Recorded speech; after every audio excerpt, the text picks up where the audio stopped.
The king came to the place, and beheld a garden girt with a fence of 18 cubits, vermilion tinted, having gates and ponds, 189, beautiful with all manner of trees laden heavy with flowers and fruit. The sage has done my bidding, said he to Kakka, now what are we to do? O mighty king, replied he, if he can make a garden in one night, can he not seize upon your kingdom? Well, what are we to do? We will make him perform another impossible thing. What is that? Asked the king. We will bid him make a lake possessed of the 7 precious jewels. The king agreed, and thus addressed the Bodhisattva. Teacher, you have made a park. Make now a lake to match it, with the 7 precious jewels. If you cannot make it, you shall not live. Very good, great king, answered the Bodhisattva, I will make it if I can. Then Sakka made a lake of great splendor, having 100 landing places, 1,000 inlets, covered over with lotus plants of 5 different colors, like the lake in Nindana. Next clay, the Bodhisattva beheld this also, and told the king, see, the lake is made. And the king saw it, and asked of Kakka what was to be done. Bid him, my lord, make a house to suit it, said he.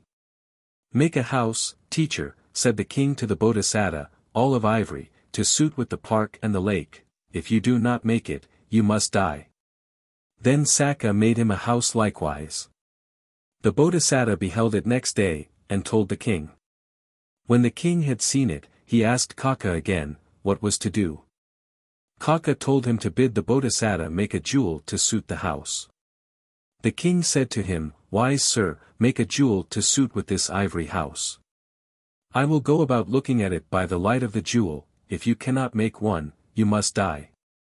Then Sakka made him a jewel too. Next day the Bodhisattva beheld it, and told the king. 190, when the king had seen it, he again asked Kakka what was to be done. Mighty king, answered he, I think there is some sprite who does each thing that the Brahmin Dhammadhaja wishes. Now bid him make something which even a divinity cannot make. Not even a deity can make a man with all 4 virtues 98, therefore bid him make a keeper with these 4.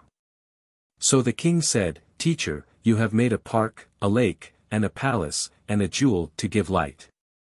Now make me a keeper with 4 virtues, to watch the park, if you cannot, you must die. So be it, answered he, if it is possible, I will see to it. He went home, had a good meal, and lay down. When he awoke in the morning, he sat upon his bed, and thought thus.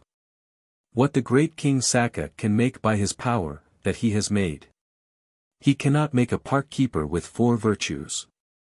This being so, it is better to die forlorn in the woods, than to die at the hand of other men. So saying no word to any man, he went down from his dwelling and passed out of the city by the chief gate, and entered the woods, where he sat him down beneath a tree and reflected upon the religion of the good. Sakka perceived it. And in the fashion of a forester he approached the Bodhisattva, saying, Brahmin, you are young and tender, why sit you here in this wood, as though you had never seen pain before? As he asked it, he repeated the first stanza. You look as though your life must happy be. Yet to the wild woods you would homeless go. Like some poor wretch whose life was misery.